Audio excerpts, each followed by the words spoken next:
Good morning दोस्तों, आप सभी का मेरे इस YouTube चैनल पर स्वागत है। कक्षा 6वीं में सामान्य विज्ञान के अंतर्गत हम सजीवों की विविधता और वर्गीकरण, diversity in living things and there classification के बारे में जानकारी प्राप्त कर रहे थे। इसके अंतर्गत हम देखते हैं वनस्पतियों का वर्गीकरण, क्लासिफिकेशन ऑफ प्लांट्स किस प्रकार से किया जाता है। वनस्पतियों का वर्गीकरण करते समय किन बातों का ध्यान रखना चाहिए और इनका वर्गीकरण क्यों किया जाता है, इनका अध्ययन करने का प्रयास करेंगे। दोस्तों, सबसे पहले जानते हैं कि वनस्पतियों के वर्गीकरण की आवश्यकता क्यों है। Need for classification of plants. आपको पता है कि आजकल विभिन्न वनस्पतियों की संख्या लाखों में है। इन लाखों में स्थित वनस्पतियों का अध्ययन आसानी से करने के लिए इनकी रचना, विभिन्न अवयव तथा अन्य विशेषताओं में पाई जाने वाली समानता और अंतर के आधार पर इनका वर्गीकरण किया जाता है और इनके अंतर इन सभी बातों के द्वारा वर्गीकरण करने से इनका अध्ययन करने में सरलता होती है। इनका अध्ययन करने में सरलता होने के कारण यह वर्गीकरण की आवश्यकता हमको पड़ती। वर्गीकरण की आवश्यकता क्यों पड़ती है? तो सबसे पहला वर्गीकरण हमने देखा है कि वैज्ञानिक ढंग से सबसे पहला वर्गीकरण कैरोलस लिनियस नाम के वैज्ञानिक द्वारा किया गया है। इन महाशय ने क्या किया है? कैरोलस लिनियस नाम के वैज्ञानिक ने वनस्पति का सबसे पहले सर्वप्रथम वैज्ञानिक ढंग से वर्गीकरण किया है। इनके द्वारा दी गई वर्गीकरण की विधि का प्रारंभ में सर्वत्र उपयोग किया जाता था। सभी जगह इनके द्वारा दी गई वर्गीकरण की विधि का उपयोग किया जाता था। हमारे आसपास में भी, कुछ परिसर में भी कुछ पौधे, वनस्पतियां हमारे आसपास पाई जाती है।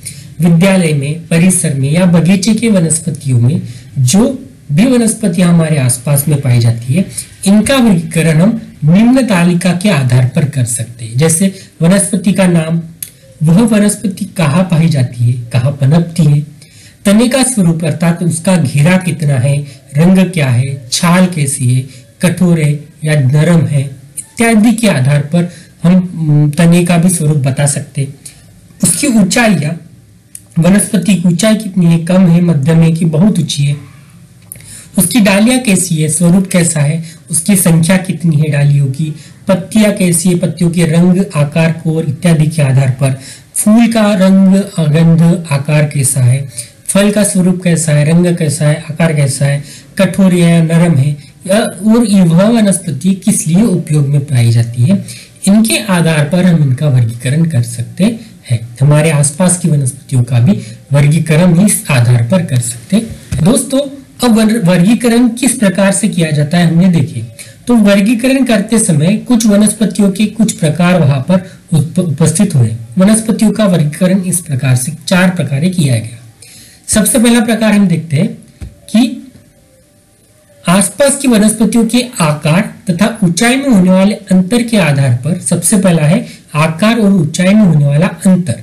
इसके आधार पर वनस्पतियों का सहजता से वर्गीकरण किया है।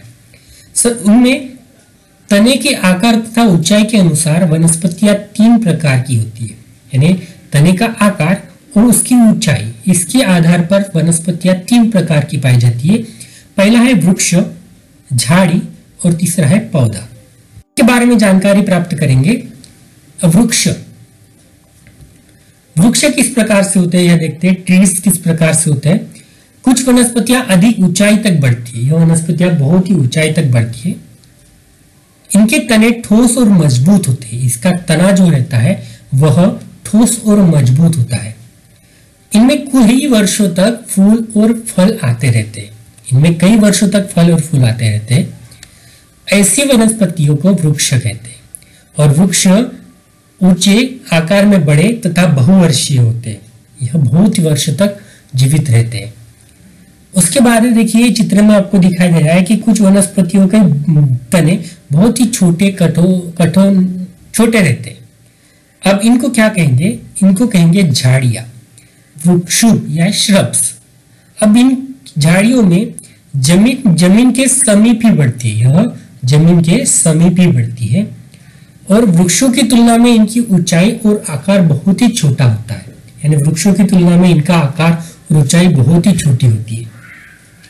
इनके तने पतले और छोटे होते हैं इनके तने बहुत ही पतले और छोटे होते हैं।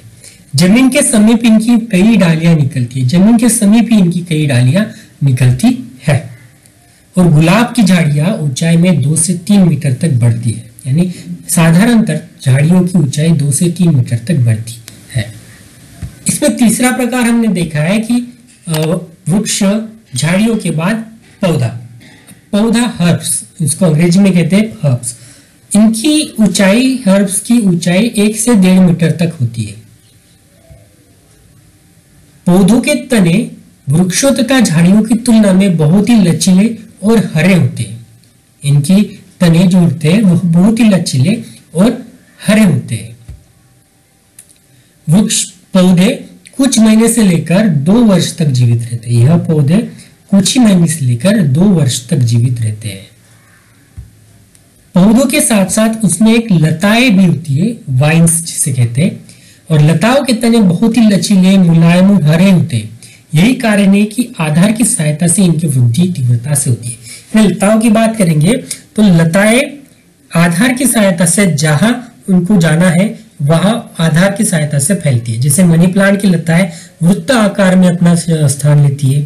ककड़ी जैसी की लताएं कमानी जैसे धागे की होती है और इसकी उपयोग करके वह बढ़ती है।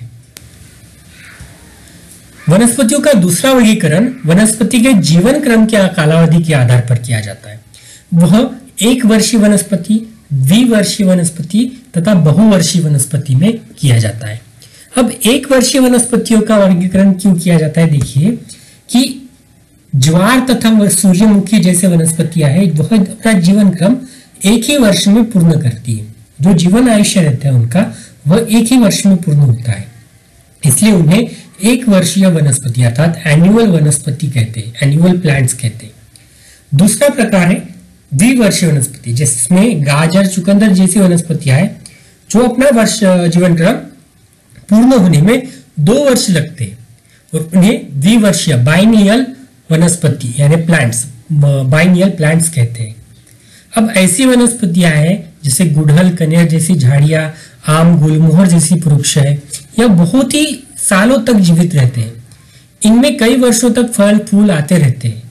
तो ये वनस्पतियां पेरेनियल वनस्पतियां हैं, यानी annual plants, biennial plants and perennial plants. ये 3 आधार पर 3 प्रकार में इसको वर्गीकरण किया गया है। चौथा प्रकार हम देखेंगे पुष्प के आधार पर, फूलों के आधार पर। तीसरा प्रकार वर्गीकरण का प्रकार वनस्पतियों का है।